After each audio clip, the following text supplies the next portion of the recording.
Hey, thanks for joining us today and being part of this video series. We'll kind of discuss what it's all about in a minute. But before we get to that, how are things with you guys? Can't believe we're halfway through the year. How's 2026 been treating you?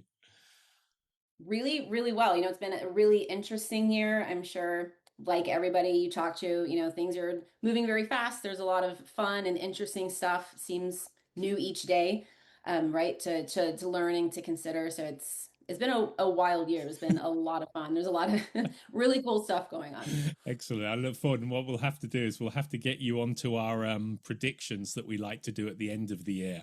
And then we can kind of reflect back on what 2026 was like, but also we can look into 2027 and see if it's going to be as crazy then as this year has been. But that's for another time.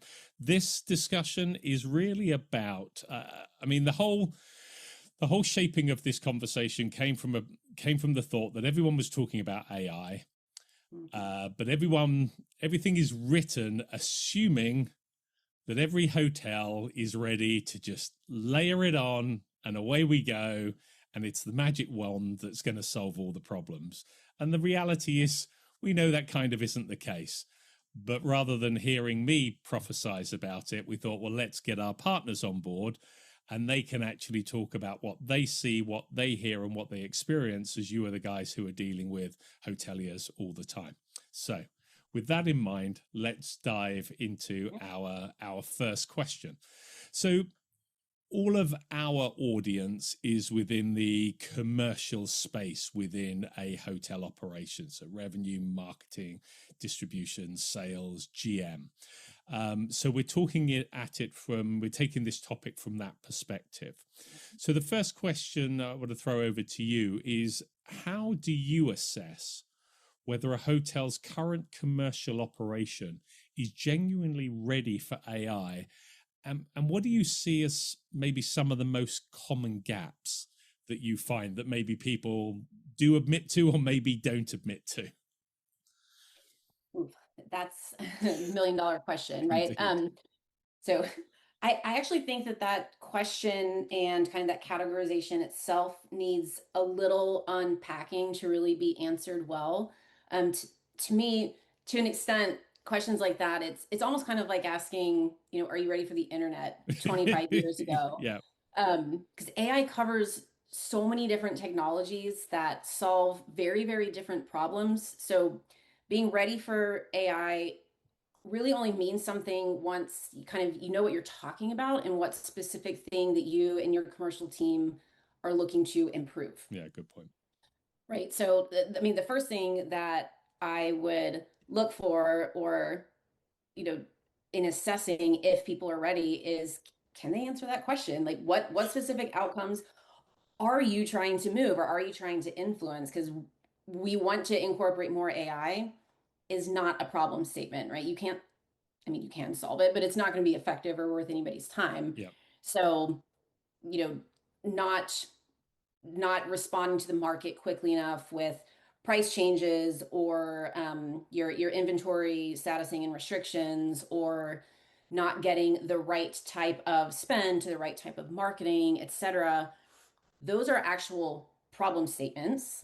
One, they're measurable, you can assess them, and they're also all different types of problems. Yeah. So once you can understand that, then, and this is one of the gaps, that you'll find too, is understanding what type of AI actually fits that problem shape. And this kind of gets into, does your team have a basic fluency and level of understanding in this area? Not expert, you don't need a data scientist, right? But making sure your team is kind of conversant in AI, types of AI, what that actually means. Yep. That's a step that a lot of people skip. Not understanding the difference between, well, first of all, there's a lot of stuff that's AI. A chatbot is AI. The LLM that can actually create new answers, generate, or an image generator, that's AI. Machine learning, reinforcement learning, neural networks, like this all falls under that umbrella. They all are capable of very different things, and they all are used for very different things. Yeah. So that's kind of the second step, is you have your problem statements, you know what you want to impact. What is actually the right type of AI to look at for that? So like, again, we talked about LLMs, and I think that's everybody's favorite thing right now. That conversational layer is very different than something that can pull data from a bunch of different systems and compile it into a report, and especially automate that and get that sent out on a schedule. That's agents. That's not the same thing as what you want for asking questions. Yep. And then something for forecasting and pricing and an actual optimization and recommendation engine. Again, very different, right? So your team really needs to understand the difference, and that's a big gap that needs to be addressed. When you talk about AI, the man, woman in the street will think about things like ChatGPT and those conversational, or the chatbot, as you said, that now comes up when you're engaging with a website.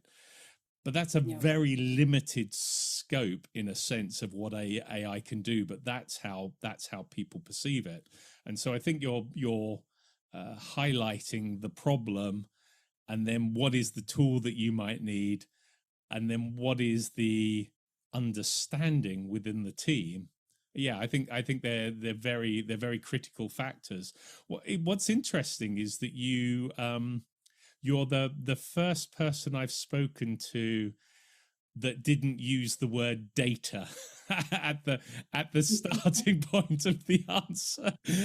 So it's kind of refreshing to hear a different angle and thought. Why?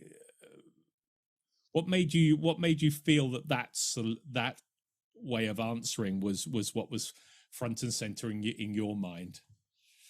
I mean, the data is certainly part of it, but also there's only, and that goes a lot to the size of your operation, right? The data discussion for, you mentioned a GM with a single property, even if it's a lot of rooms, is a completely different situation than if you're talking about an enterprise operation that maybe even has different systems across their different properties, but they need to roll that all up to an enterprise level. Yep. And there, in terms, again, the data governance and security, and there's just, it's a very nuanced conversation, but also at the end of the day, your data problems may need to be fixed by AI. If it's bad quality, to me, it's when we're just talking about general commercial readiness, I don't think it's where you start. Yeah, no, that's a very, very point. And maybe that leads us to question 2, which is what, taking it from another angle rather than looking at gaps, what does good look like in hotels day to day, commercial execution, so that when that AI element comes into play, we know that it can meaningfully add value on top. We've touched on data, we've touched on people, we've touched on problems, we've touched on solutions. What's your interpretation of, okay, you are in the right place to be able to benefit from AI, however that may be interpreted? So I think that if your team is already in a place where you can kind of confidently identify where your processes maybe are either falling short or just, could be better, like they're as good as they're going to get, but there's a lot of room for growth, that you're already in a good spot because you have kind of defined processes. You can at least measure them to the extent that if they're not working or not delivering. So you're able to kind of assess results. So that's a really good starting point. And I think that actually feeds, kind of question 1 about, it's like a precondition for it, right? Yep. And then the other important thing is not just the implementation of this new technology, but what your team is going to look like in terms of ownership after the fact, because it will change processes. It's going to change the way your team works, hopefully for the better if we're using the right solution and it's giving us what we need. So what is the plan, right? That's a new thing, because it will change the way you work. It may change your team structure. But what will that look like, and who's going to own that after, right? We're day 2, we have our new solution. That's part of the plan, and that you're ready and everybody is bought in, and that transition can happen to support these changes that you're making. It's interesting you say that, particularly that phrase about people being bought in, because that requires a culture to be open to change, which by nature we're not always very good at changing, particularly if we feel there's a threat, which everything associated with AI and jobs seems to be AI jobs threat. So people can be a little bit nervous about it. How much do you think being good, or in a position of good, if we use that as a starting point, is a balance between systems and processes and culture and leadership? And is it like a chicken and egg? Yeah, I 100%. I think it starts with leadership, which defines the culture, and then leadership and culture, therefore, are going to kind of create that framework around the processes and the expectations and how people do their work. Mm-hmm. So that's where it starts. Yep. 100% is with leadership and the culture that they create. And you make a really good point, right? There is some kind of natural fear around AI. I mean, we're certainly seeing the upheaval and the changes on the tech side as well. Mm-hmm. You know, the people that are making all these systems and softwares. It's very disruptive. So that's only natural. But I think what people will find when they're identifying these problems is not that it's putting me out of a job, but as they're actually taking stock of what they can improve or what they can fix. Mm-hmm. Fix? I know what, yeah, I understand where you're going.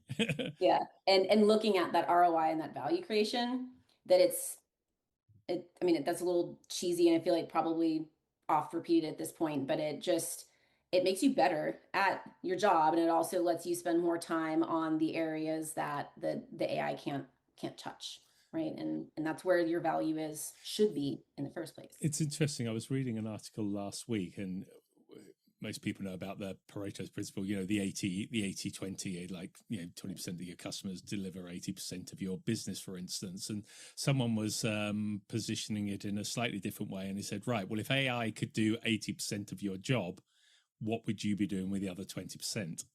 And I think that's quite interesting, because when you were talking about really identifying the problems, sometimes we also look at it from how can it solve a problem, or what can it do for our operations? And to your point about looking at how the roles will change, how the culture will change, how our value will change, how are we valued as employees? It's like, well, if AI was doing 80%, what are we doing with that other 20%? And how is that valued within the operation? So it does throw up a lot of questions. Yeah. Yeah. No, it definitely does. And that gets to, I think, one of the long-standing, I don't know if I want to call it a gap or a pitfall, but just things that you see in terms of being ready to really incorporate AI is, are you ready for the outputs that can be generated? And it's funny to me because this is a long-standing thing. I think before everybody was talking about AI, back when we were only, you know, the more sophisticated applications with the optimizations and the recommendations, and in that perception of the black box, Mm-hmm. right, is the readiness to adopt the output. With LLMs, it's a lot more straightforward. They hallucinate things, but I think people feel more equipped and comfortable to flag it and call it out, but still be supportive of its use. Yep, I think that's fair. So that to me is still a really interesting gap that is definitely changing. But that's another part from the leadership perspective and culture on down, is like we're experimenting. We're also going to trust it, and you know, we have this level of buy-in to where if it challenges how we've done things or what we have historically thought was the correct approach, we're not going to dismiss it immediately. Yeah, that makes a lot of sense. Let's just taking a slightly different angle, because we're coming at these questions from sort of different directions, even though they drive often at the same point.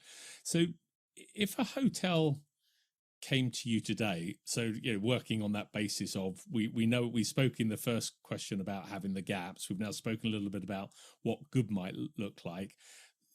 So you guys are in contact with a hotel group, and you're having these conversations, and they kind of feel that they might be ready, but they ask you for a readiness assessment, for want of a phrase. What would be the actual? What do you guys do in terms of evaluating and analyzing, and how do you take somebody through a conversation if you're kind of seeing that their reality doesn't quite match where reality needs to be? And does that necessarily mean that it's dead in the water, or how do you take somebody through that process of engagement and improvement? Right. So this all ties together. That's the funny part, right? I know we're coming from a different angle, but it gets right back to that idea of knowing what you're trying to solve, knowing what's the proper way to solve it, and then understanding what's the highest value to solve first. Mm-hmm. So obviously we're a revenue management commercial optimization platform. We're very clear in what we're here to solve, which is using very sophisticated, deep machine learning for optimization purposes, right? So we're not building rules. We're not just automating things.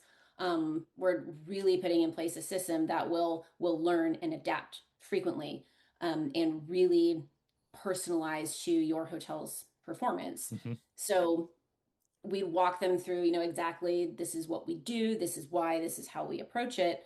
And then just to understand their needs from their perspective, because you do sometimes run into usually a smaller operator potentially, that they just want to put on a min to when they hit 80%, or they're not looking for that level of sophistication mm-hmm. and capability. Mm-hmm. And they're also not comfortable adopting it.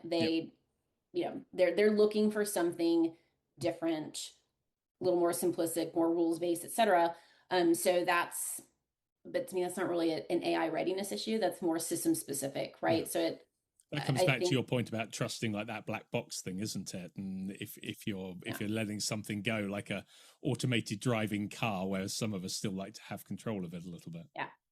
Well, and it's funny. I shouldn't fully contextualize like that by any means, because I think it's really important to just keep in mind that, like, autonomous revenue management or autonomous AI in general doesn't mean just fully handing over control, but it should mean that you don't need to have routine oversight.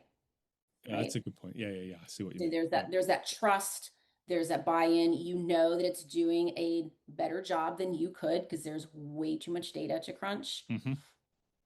And you accept that, and the performance is there. You see it. But our system, or any other kind of system, again, just really the readiness piece, again, really just gets back to, do you know what you're trying to solve? Can you measure it? And what value would you get by fixing it? And that leads us on to the final question I want to ask you, which is kind of separating real AI from rebranded software. When we were having another conversation the other week with one of my partners, I said it feels a bit like protein. It's like suddenly everything has protein in it now, and it means they can charge a bit more for it. Even your cereal now comes with protein, or whatever it may be. So there's this. For me, I always think I strike this balance between what is, okay, we are an AI company, as opposed to actually a real AI technological solution. So how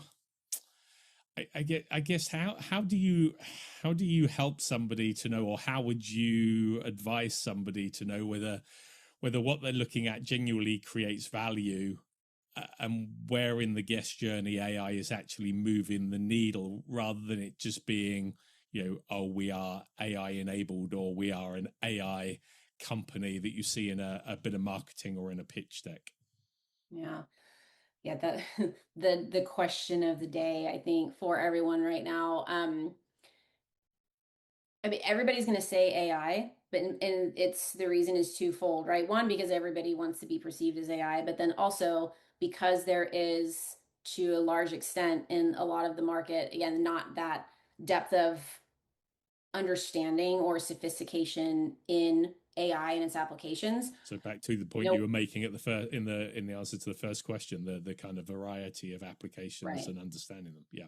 Right. Yeah. No one's going to say like, we're a reinforcement learning company, because that, that may speak to somebody that's a data scientist or somebody that's in that space, but to, your average software buyer, like, okay, I don't know what that is. Yeah.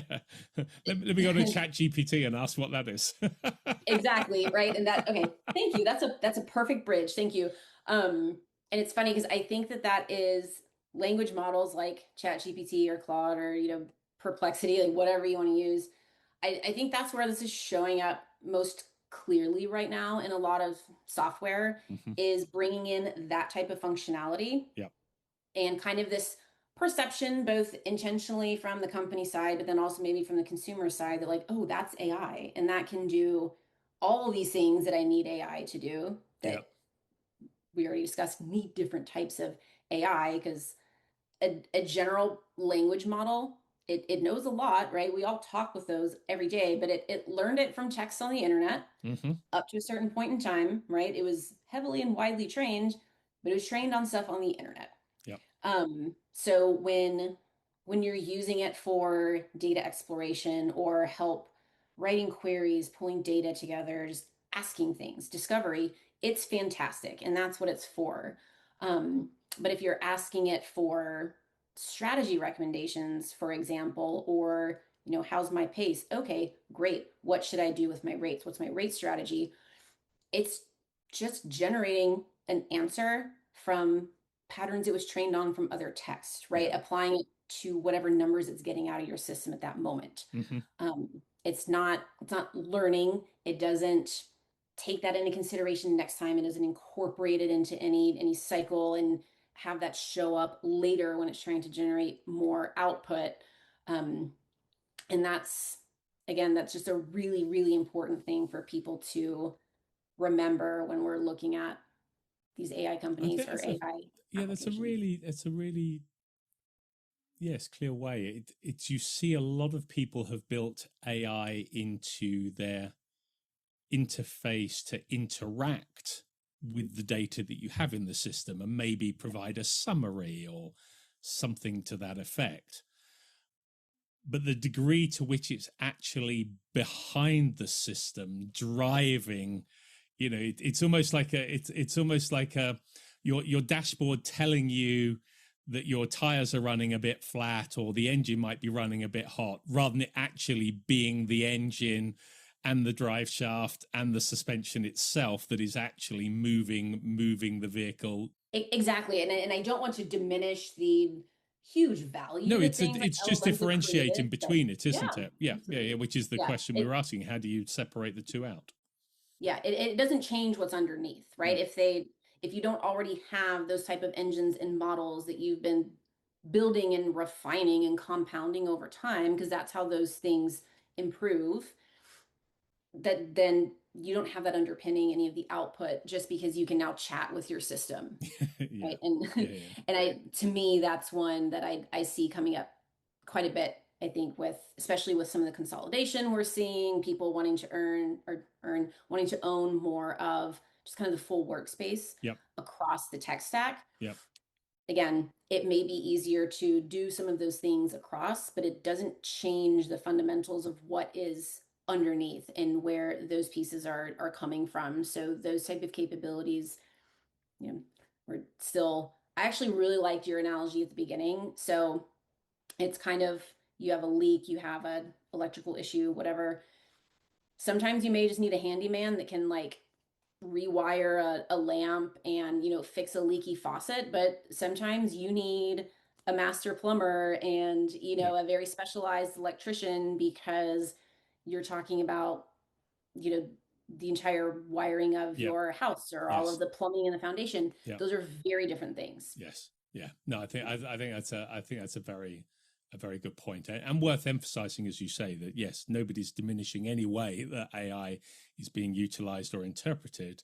But back to your point, the understanding what you want it to do, and understanding why you're looking to bring this into your hotel or your enterprise. There's a difference between whether you want to look at what it's doing on the outside or whether you actually want to lift the hood and see what's going on underneath. And that's where you will maybe see the separation of the application of AI into the solution itself, and then that might help you better understand how that aligns with the problem or the efficiencies you're looking to gain. Absolutely. Very that good. Again comes your leadership, your culture, but everybody just go, I don't know, take a quick course on Maven or something, just, you know, baseline familiarity with AI and the types of AI and the applications will do a whole lot in terms of your success and making sure that you're building the right stack, or if you're, whether you best of breed, all in one, whatever, know why you're making that choice. Yep. Yeah, it doesn't matter which choice you make, that's your choice, but understand why you're making it. Exactly, because there's trade-offs, right? There's pros and cons of both. I'm biased. Obviously, I think best of breed the way to go. But yeah, you should understand how those platforms are solving the problems that you need to solve and choose based on that and understand why you're picking that solution. That sounds like a perfect way to end this conversation and a great way of summarizing the way maybe the starting point should be, which takes us right back to where you started at question 1. So thank you so much for your time. It's great to talk with you. Thank you. You as well. You It's take always care. a pleasure.